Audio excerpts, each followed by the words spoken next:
Show. Well, the Doug Rising Show. I'm Doug Rice. Good morning. Get your asses up. Hell, you asleep for? 6:25 in the morning. 13th of June, 2022. You've had enough goddamn sleep. Shit's happening. It's Monday. You should be rested. You should be relaxed. Enough. We good? Hey, what's up, Doug Rice? Well, I've taken a few days off. Yes, yeah. Spent some time with the wife. Yes, it was enjoyable. Watched a lot of TV.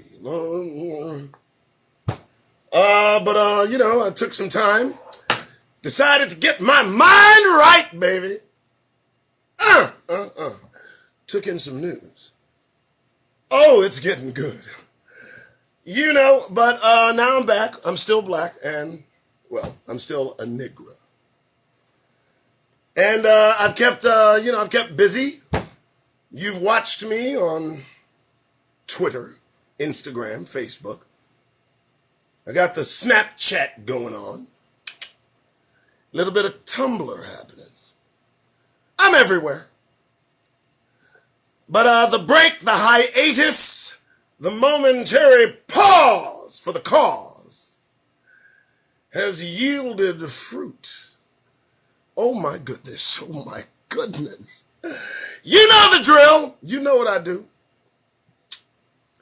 Give you a little bit of diatribe, a little bit of narration, a little observation, a little information on what's happening. And then I go into black news. But today, my friends, Hebrews, brothers, sisters, Negroes, trapped within this penal colony for Negroes, made for us, by us. Today, we're going to ask a question I think that needs asking. It's a question that needs addressing. It's a question that needs answers.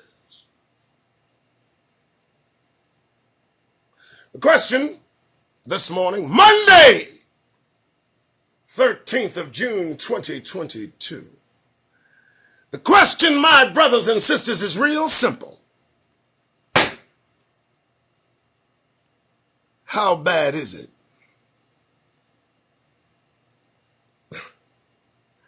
You know what I'm saying. How bad is it? Motherfuckers, let me tell you, it's bad. It's bad as hell. It's bad, and it's getting worse, and it's getting worse for Negro. You better hear what I am telling you today, the second day that they expose their dirty secrets. Oh, it's gonna get interesting. Let me tell you something, folks. Sitting congressman asked for pardons. Sitting congressman asked for pardons. They're going to get to the bottom of that. And though it seems as if, that little fact, what the fuck do you care? Sitting congressman asked for, who cares, right? Oh, no. No. You brothers and sisters need to watch this, because this is the beginning. As their secrets begin to be exposed with no accountability forthcoming, you're going to see a clash of the titans. You're going to see them at each other's throats in a moment. My only advice to you, brothers and sisters, is to steer clear. How bad is it? Let me tell you. Donald Trump, former president of the United States, Donald Trump attempted to use Proud Boys, attempted to use right-wing white nationalism to overthrow the United States government. If you're not watching it, let me tell you. And it really wasn't put into proper focus until they verbalized it this morning. I thought it was brilliant. He took the Proud Boys, a known right-wing white nationalist organization, and weaponized them. He used them to foment and lead a crowd of individuals into the capital of the United States. And his intention was simple. His intention was that if his plan did not take place, then he would wipe out the Congress, the Vice President, and the Speaker of the House and overthrow the United States government. But let me tell you something. If they don't do anything to this man, he will do it again. And that's what they're afraid of. And so, Hebrews, brothers, sisters, please recognize what's happening. The rise of the South is in your midst. Just look at them. Mad as hell and scared to match. That is a deadly combination. My God, what is going on? How bad is it? It's bad. It's real bad. See, they're feeling themselves. They're feeling themselves slip away. They're feeling the power that they enjoyed for so long slipping through their grasps, and they don't know what to do. And so they lash out in every direction, everywhere, and at all times. And who are the targets? Who are the principal targets of this attempt to eradicate the threat? It would be Negroes. Very interesting. The principal focus of these beings, so caught up in their insecurities, believing the fact that they are vanishing is our fault. How bad is it? Oh, it's pretty bad. It's pretty bad. The only protection that you have is to steer clear, to maintain distance, to understand that at any moment, the very sight of you may draw aggression. What kind of way is that to live? How did we get here? My goodness. And it will only get worse. So, brothers and sisters, pay attention to your environment. Pay attention to everything that happens around you. Be on your guard. Please. It's only going to get worse. Watch today's hearing. Watch and understand what is happening. Watch and understand who is leading the charge and where they are heading. And it would appear that they will rip through one another to get to us at any lengths. We have to be ready, prepared, always watching. Because if you don't, you will become a victim. How bad is it? It's really bad. All right! How you like that? I like that shit. You know. We're watching them. You watching them? I'm watching them. You better watch them. You better watch them. The hell's wrong with you? All right, here we go. So after that, what we do is we peruse black news. And of course, coffee at the ready, Folgers. The best part of waking up, you damn well know it. All right, so you know what I do. Open up a fucking web browser. Why do I do this? Why do I do this? I'll tell you. I do this because it's the only thing I can do short of being locked up for doing something else. I look at individuals who have traveled 200 miles to murder us. I look at those individuals who chase us down the street trying to deliver packages in their neighborhood. I look at individuals who see a Black Lives Matter sign in someone's home and begin to attack their property. I just don't understand. I just don't get it. And the only recourse that I can offer to my brothers and sisters, to Negroes in this country, trapped here due to circumstances, the only group on the planet without their own land. Everyone else has their own land except us. And that sets us apart. There's something about that just... And so, what do? Here, not of our own accord, trapped amongst individuals with venomous hatred toward anything that does not look like them. What do? Well, I'll tell you one thing you don't do. You don't fucking smile. You don't do that. You don't grin. You don't walk about this country giving your radiant energy freely to those who wish you dead. You don't believe that they wish you dead? Well, they like you, but they want you in a specific and preferred form. Black men. Yes, black men, they prefer that you have a dress on. Black men, they prefer that you have a boyfriend. Black men, they prefer that you date and marry anyone that is not you.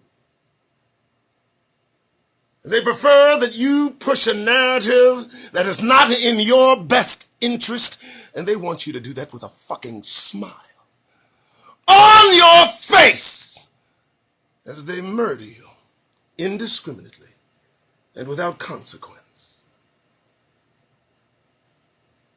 What do? You wear a countenance that expresses a seriousness with which you carry yourself every goddamn day in this country. You understand that you're not welcome here. You understand the rules were not made for you, your benefit. No. You understand that behind those smiles worn by oppressors, every day lies dormant a need to express some malevolent hatred toward Negroes specifically. They'll travel 200 miles. Your only recourse, the only thing you can do to back the motherfucker out your face, is to get that goddamn smile off your fucking faces.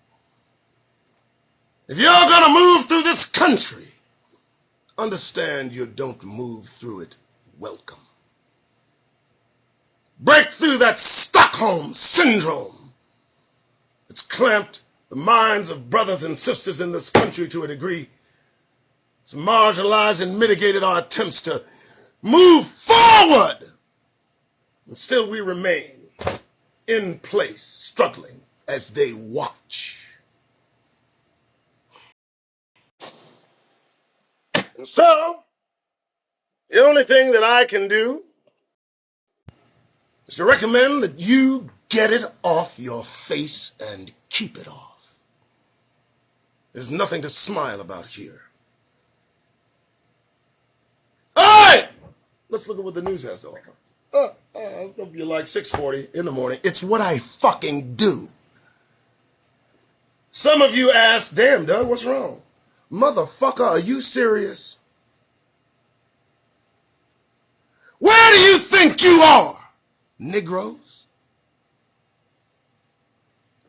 Black news, here we go. Let's see. All right, so, I just looked it up. Black news. Hey. TikTok group, the Black Menaces, are challenging their peers to think critically about race with a big old fucking smile on their faces. How can we expect any of them to take us seriously while we grin and cheese, step and fetch? How? I don't understand it. Van Jones thinks the strategy is to cry his way to change. I don't fucking get it. Perhaps if you got that shit-eating grin off your goddamned face while you talked about what they do to us, maybe they'd take you seriously. All right. I'm back. What can I say? All right, here we go. The Doug Ryan Show. Here we go. How a black family's Bible ended up at the Smithsonian Institution. Listen, I didn't read that article, but I just need you to just imagine how that might, just consider whatever the fucking horror story that they want to paint as some glorious struggle that we managed to survive, culminating in a black Bible at the Smithsonian. I don't fucking want you to romanticize the struggle of Negroes in this country, not another fucking day. How dare you? The Black Army vet spent 16 months in solitary. Jesus. I don't even want to hear it. It's not even, no, I don't think I want to hear it. Oh, the guys at Mount Everest, they're brothers, and they made it. They made it back. The first all-black team to the summit of Mount Everest. Talk about walking up the damn hill and back down. They got nothing extra for being the first black group to go up a hill and down. But fuck it, let's read about it. No, let's not. Okay, Ukraine's battle. I'm looking for something black news. They want to talk about the Black Sea. Oh, yeah, during Juneteenth. Listen to me, folks. Let me tell you about Juneteenth. Let me give you my fucking opinion about this god-awful holy day made up by some lost and confused Negro somewhere, someplace. Do not celebrate Juneteenth. What are you, stupid? Are you out of your fucking minds, Negroes? I mean, how far back do you want me to go to convince you that life in America just wasn't always just peaches and cream for us? And we're about a half degree removed to go right on back while you grinning and cheesing about Juneteenth Day. Pretty soon those anti-CRT folks are going to want to cancel that day. What are you going to do then with all your cards and shit? Next, I'll hear something about Kwanzaa and lose my goddamned mind. I don't want to hear about Juneteenth. All right, here we go. Oh, yeah, a traffic stop between a black man and a white state trooper began with fear. It ended with a surprising act of kindness. You know what the act of kindness was? The black man left with his life. Isn't that sweet? Jesus. All right, let's continue. Just looking up and down the black news. A lot of stuff to pick through. Why black people are afraid of crazy white people. Jonathan Capehart's essay this week. Black people are not afraid of white people. We're afraid of crazy white people. But you see, the problem is we can't tell the fucking difference before it's too goddamn late. So, like Muhammad Ali said, 100 snakes coming at you, 10 of them are poisonous. What do you do? Because I sure as hell am afraid of crazy white folks. Let's continue. Hope everybody's having a good morning. Hope you're ready to go to work. Hope you're almost there. I hope at 6:45 in the morning as you drive, you listen to me, you understand. Shit's about to get serious. Shit's about to get serious. Listen, Hebrews, understand me. All jokes aside, They're about to really expose the ugly, all right? And they're going to do this regarding one of their heroes, Donald Trump, their fave. And the moment they telegraph that they're going to make a move against this man, that is when the danger begins.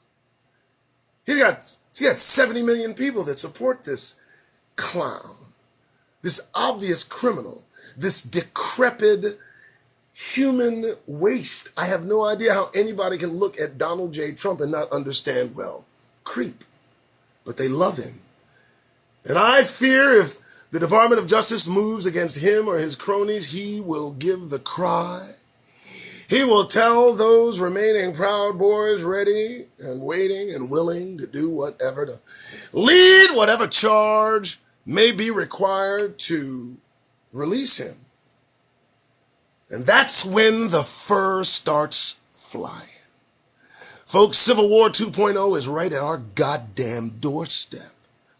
Don't look around like these motherfuckers is normal. They're not. They're in their goddamned feelings, don't you know? What are you looking at? Look again.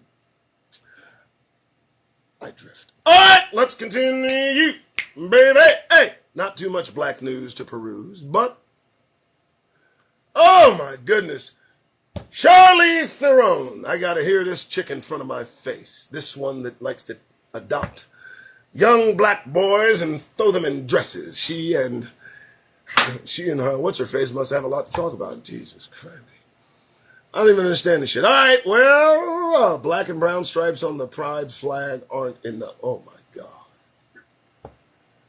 A progress pride flag in London includes brown and black stripes. What the fuck are they doing with the rainbow? They take a promise of God, that symbol, and look what they've done to it. And you wonder why I get on the fucking air and yell every day. Yeah.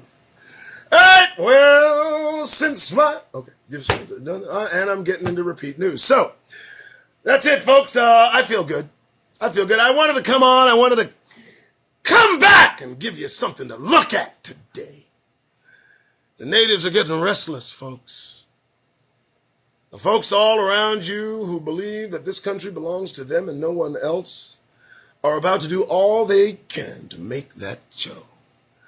And I want Negroes, Hebrews, ready to do something else, to be somewhere else, to stay the fuck out of it. Do you understand me, Negro? This is not your fight. What you are about to witness has nothing to do with you. And so I beg you, I implore you, I ask you with all seriousness to stay the fuck out of it. We've given them enough. I mean, really. We've given them enough. Revolutionary War, French-American War. Come on!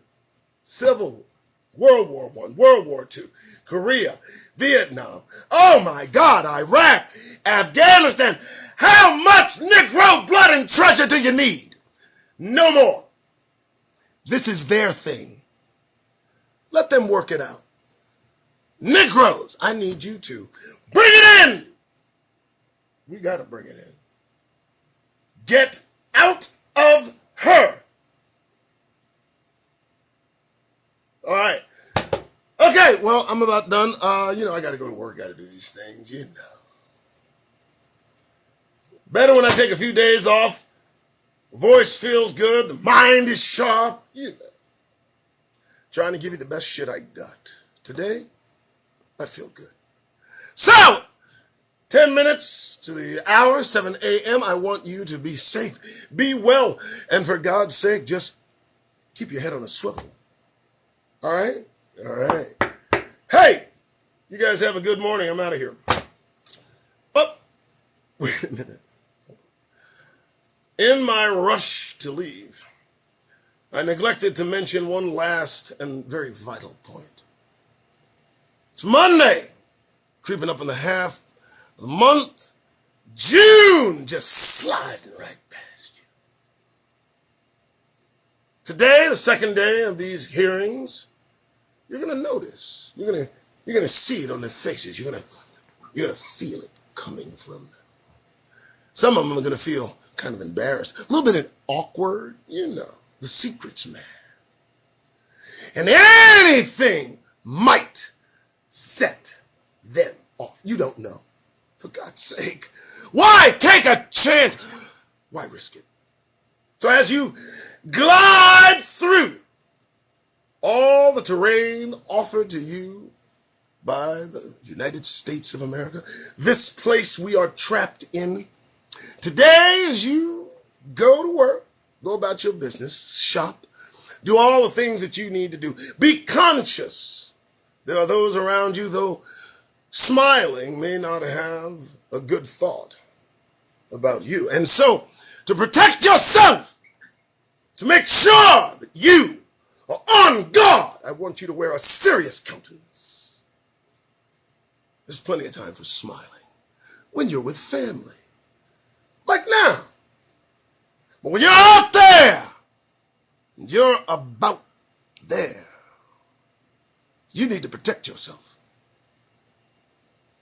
There's no better protection than a serious countenance. And so, Hebrews, I implore you, if you've got to go out there, and I know you do, do yourself a favor, please, for God's sake, get that goddamned grin off your faces. Carry on.